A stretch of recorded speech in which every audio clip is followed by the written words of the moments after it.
どうも、ワンピースの打倒特仮面 YouTuber、ゆえてなんぼのゆでろんです。ありがとうございます。いいね。チャンネル登録してね。今回は週刊少年ジャンプ2023年8号、ワンピース最新話1072話、記憶の重みを考察します。一緒に考えていきましょう。よろしくお願いします。まだ読んでいない人やコミック派の人は、多いネタバレを含む内容です。よろしいでしょうか。行きましょう。まずはじめに、前回考えたベガパンクの謎の見方。こちらの答え合わせから始めましょう。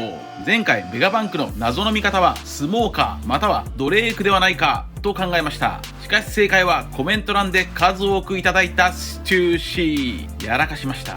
まさか世界一の諜報機関 CP0 がベガパンク暗殺にベガパンク関係者を送り込むとは、なんという無能な世界政府。無能政府再び。それを読み解けなかったお前も無能な。まずは身内の調査から始めるべきでしょう。2週間前、ステューシーの可能性は1ミリも考えていませんでした。マッツのメンバーは仲が悪く、あの状況で通話するのも不自然ですし、世界政府がそこまで無能とは思わなかったからです。しかし皆さんのコメントですぐに Twitter で考えました。前回1071話の謎の人物は1071話と似ている話数71話のナミにヒントがあったようです。71話では魔女と呼ばれたナミがアーロンを裏切ってゾロを牢屋から逃がしていました。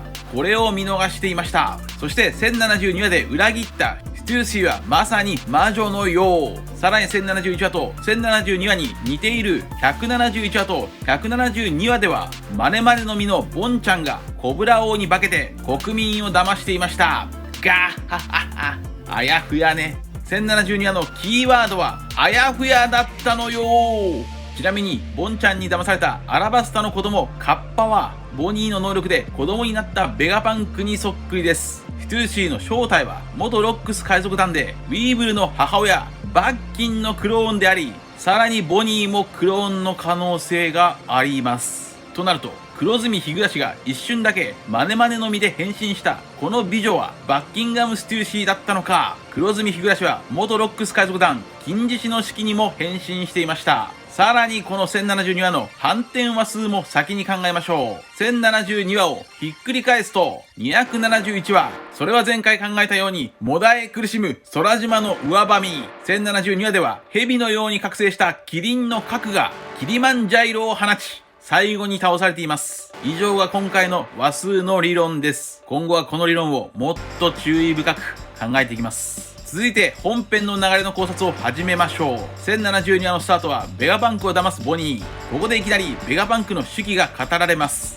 たとえ世界が認めなくとも彼女はこの世に生を受けた紛れもない人間である。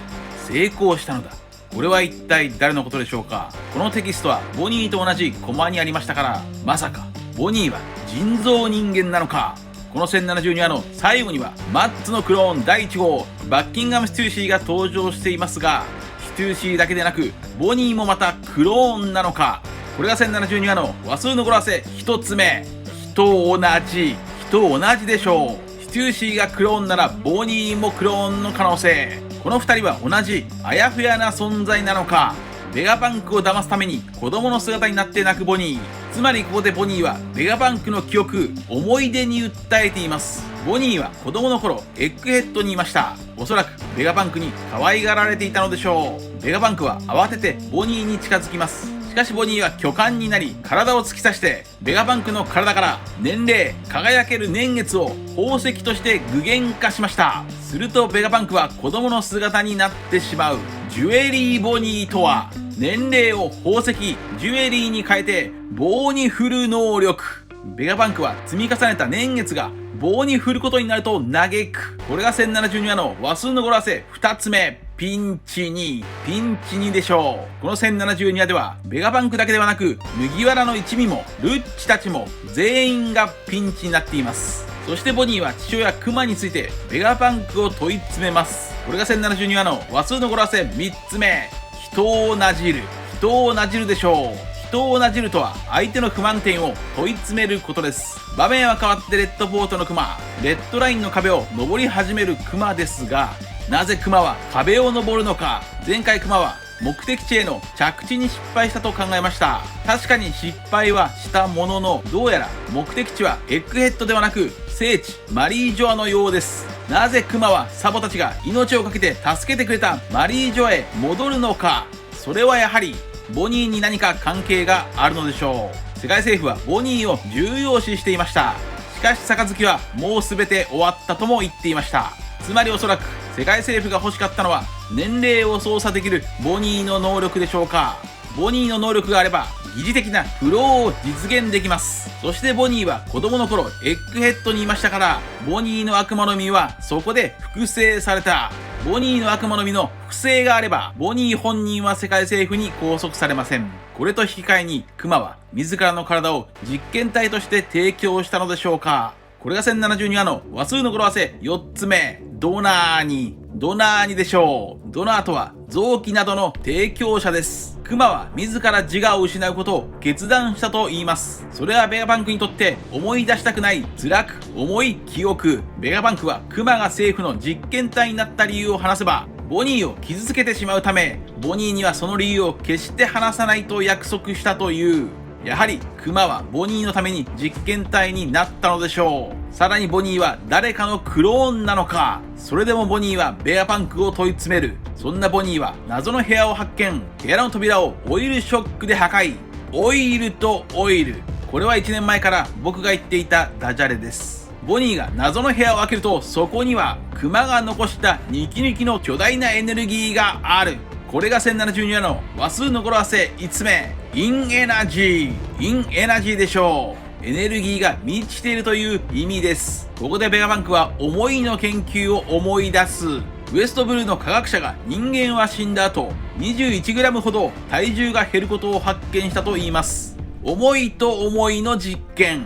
これは実際100年以上前に行われたダンカン・マクドゥーガルの研究と同じです。ちなみにベガパンクの夢はニコラ・テスラの実験、フリーエネルギーが元ネタでしょう。さらにベガパンクの6人の猫たちはエドワード・デボノの理論、6色ハット思考法が元ネタでしょう。ハット、帽子とキャット、猫の文字入りです。ワンピースではこうした都市伝説や空想科学がいくつも登場します。そしてベガパンクはクマの悪魔の実、ニキニキの実の秘密についても語ります。ニキニキの実は形ないものを具現化する能力だという。例えば痛みという神経細胞の電気信号をエネルギーとして具現化して体外に押し出すことができる。確かに過去にルフィの痛みを具現化していました。さらにこの能力は思い出やイメージでも可能。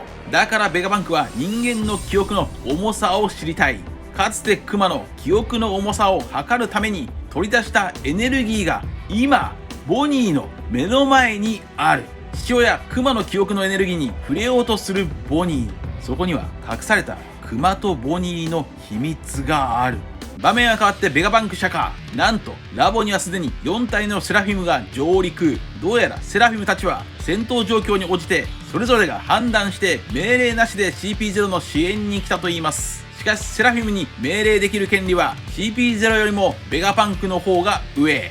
リリスとエジソンは現れた4体のセラフィムを手なずけるために向かいます。これが1072話の話数の語呂合わせ5つ目、手なずけるでしょう。こちらは2週間前に語呂合わせのみ予想できました。ちなみにこのシーンではサンジがナミさんに手なずけられています。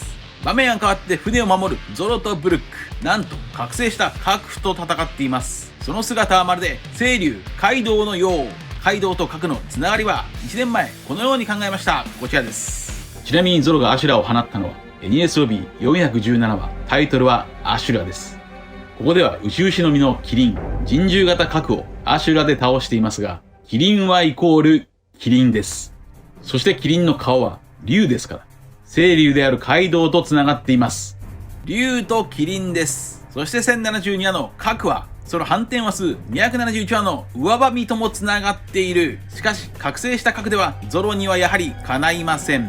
そこでルッチは手なずけたセラフィムたちにラボそのものを破壊するように命令します。しかしここで突然核はカプッと噛まれました。噛まれた核は271話の上ばみのように倒れる。前回1071話でゾロの眠りを邪魔した核が今度は眠りに落ちる。それを見たルッチはまるで鳩が豆鉄砲を食らったような驚きの表情。理解不能。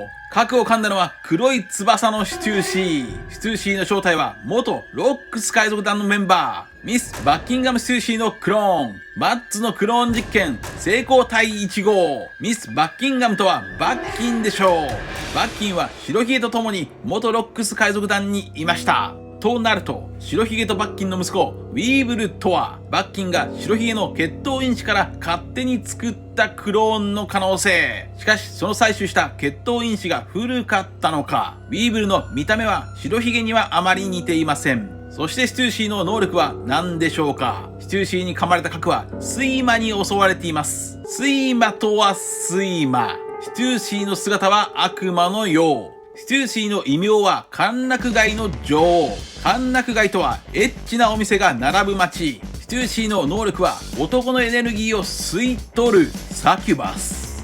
人のみモデルサキュバス。サキュバスとは神話ではリリースと同一視される悪魔で、それはエッチな悪魔。つまり1072話は悪魔と悪魔のシトゥーシーの話。そしてエッグヘッド編はパンカーザード編の他にインテルダウン編ともリンクすると以前考えましたから、悪魔が登場してもおかしくはない。もしもシトゥーシーの能力がサキュバスなら、核が眠ったのは少年漫画だからであって、本当は言っちゃってる。果ててる。やめとけ。そういえばシチューシーが初登場した時、スムージーが絞ったキリンのエキスのジュースを飲んでいましたね。次にボニーについて考えましょう。この1072話の話数の語呂合わせは人同じ。ボニーはシトゥーシーと同じクローンの可能性があります。もしもそうであれば、ボニーのオリジナルは誰なのか。それは同じピンク色の髪のビッグマム。いや、マムはマムでもマム違い。エースの母親、ボートガス・ディ・ルージュでしょうか。10年以上前から言われている考察。ルージュがエースを身ごもって世界征服から逃げ通したエピソードは、女海賊アンボニーのエピソードに似ています。そしてボニーの異名は大暗い。エースも大暗い。ルージュの出身はサウスブルー。ボニーの出身もサウスブルー。ボニーがルージュのクローンの可能性はあります。するとルージュとクマには何らかの関係性があったのか。以上です。続いてはいつものように話数の理論から次回1073話を読み解きましょう。さて、来週のワンピースは？まずは1073話とつながる反転話数を考えましょう。1073話をひっくり返すと371話、海列車に乗るルフィたち。371話では海列車でエニエスロビーを目指しているので、1073話でルフィたちはエッグヘッドから脱出するために海に出るかもしれません。そんな1073話の類似話数は73話と173話です。73話には怪獣モームが登場。手なずけた怪獣モームに船を引っ張らせています。また73話ではナミがアーロンたちに裏切り者だと感づかれていますから、シトゥーシーの裏切りも感づかれてしまうのか。一方173話にはバナナワニが登場。さらにビビが涙していますから、ボニーがクマの秘密を知って涙しそうです。まとめると1073とつながる371話、73話、173話の共通イメージは海の魔物。エッグヘッドを取り囲むシービーストウェポンが活躍しそうです。そんな1073話の話数の語呂合わせ予想一つ目は人の涙。人の涙というのはどうでしょうか。ボニーがやはりクマの秘密を知って涙を流すのか。1073話の話数の語呂合わせ予想2つ目は荒れる波。荒れる波というのはどうでしょうか。やはりエッグヘッド近海が荒れそうな予測ができます。1073話の話数の語呂合わせ予想3つ目は受難の実。受難の実というのはどうでしょうか。受難とはキリスト教で十字架にかけられた苦難。やはりボニーの話が展開されそうです。ボニーは1029話の扉絵に登場していました。1029話で考えた話数の語呂合わせは鉄くず、十字架、受肉です。1029話ではジェルマの鉄くずになりたくないと嘆くサンジ、そしてホーキンスの身代わりわら人形なども登場しており、ボニーがもしもクローンであるならば、これらジェルマの鉄くずやホーキンスのわら人形などが伏線になりそうです。以上です。ちなみにこの横っちょに出てきた鬱陶しいキャラはユデロンの猫サテライトと言います。ユデロンの猫によるショート動画もよろしくお願いします。皆さんはどう思われましたか？ご意見や考察してほしい謎があればコメント欄までよろしくお願いします。あありがとうございました。またね。チャンネル登録やコメントよろしくお願いします。